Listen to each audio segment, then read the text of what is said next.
I need you to honestly answer a serious question. Are you a giver or are you a taker? This is Tad Fulford with Rise Up in Real Estate. And today I want to take a step away from the normal rhythm of this video series and talk to you about something personal.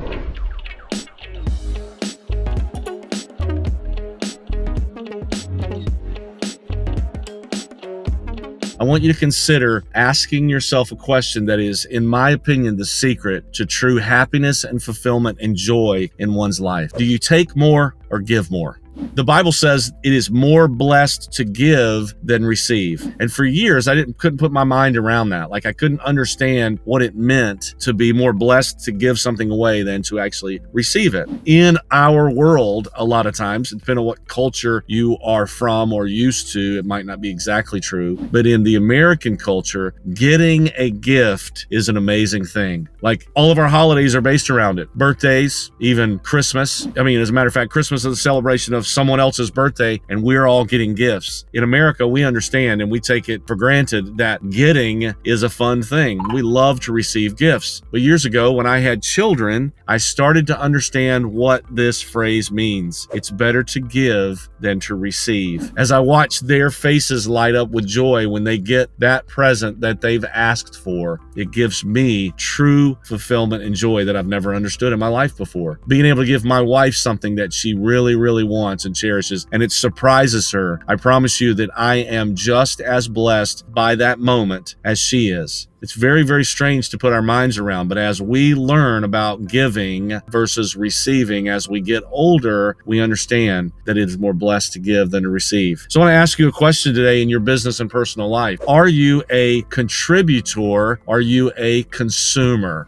There's really only two choices. And I want you to be very serious and very honest with yourself. Ask yourself, do I take more or do you give more? You can look at this both personally and professionally. So personally, are you the person that goes to church and sits and hears the message and takes it all in? Or you sitting in your home and you're watching television, all of the friends that you have, are they always doing things for you and bringing things to you? Are you the one, on the other hand, or that person right there would have been a consumer? On the other hand, are you the one that goes to sit in church and you watch the message and you hear the message and you hear the music and you decide, I'm going to go do something about that. I'm going to get involved with a charity. I'm going to give money to the church. I'm going to get involved in a committee. And you could use church as the example. You could use school as the example. You could use sports teams as the example. Are you the consumer? Are you the contributor? When you get involved with your kids' class at school, you're a contributor. When you decide to take a committee role in an organization, you're a contributor. Are you a consumer? Are you a contributor? Let's look at it professionally. Professionally, do you sit back and just learn all the lessons? Do you have alphabet soup after your name? Do you learn tons of things that you are so smart in your profession? That's a consumer. Or as you learn these things, do you begin to give them away? That's a contributor. Do you learn something about any class that you might take? Maybe you become better at a lesson or a thing that you need to know for being a real estate expert. Do you learn that and just keep it to yourself, or do you share it with your peers as a contributor? And as we get older in life, it is easier to be a contributor because we have more of a bank of knowledge. We have learned more things. We've experienced more things. So now we have more things that we can give away. I've often had people ask me, how in the world do you have 6 kids? It just absolutely blows my mind that you have so many children. You have 6. When I tell them that two are older, they immediately go, oh, okay,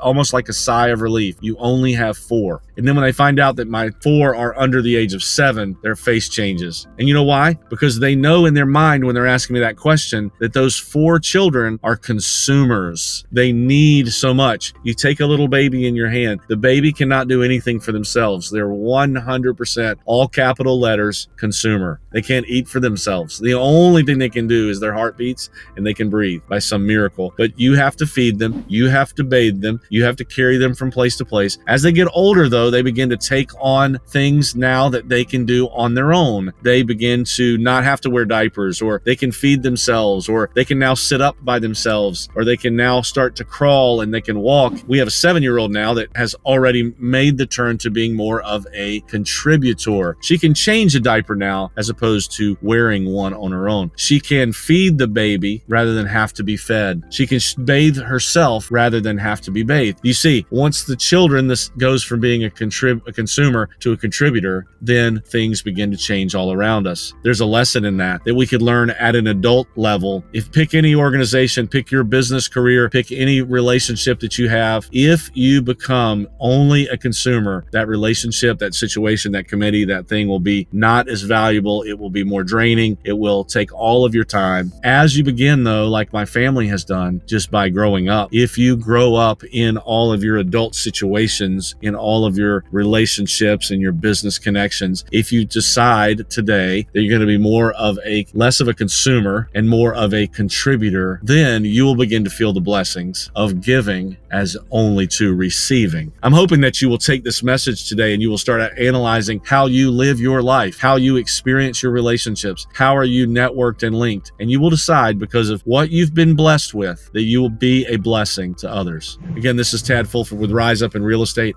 and I hope this message today helps you rise up.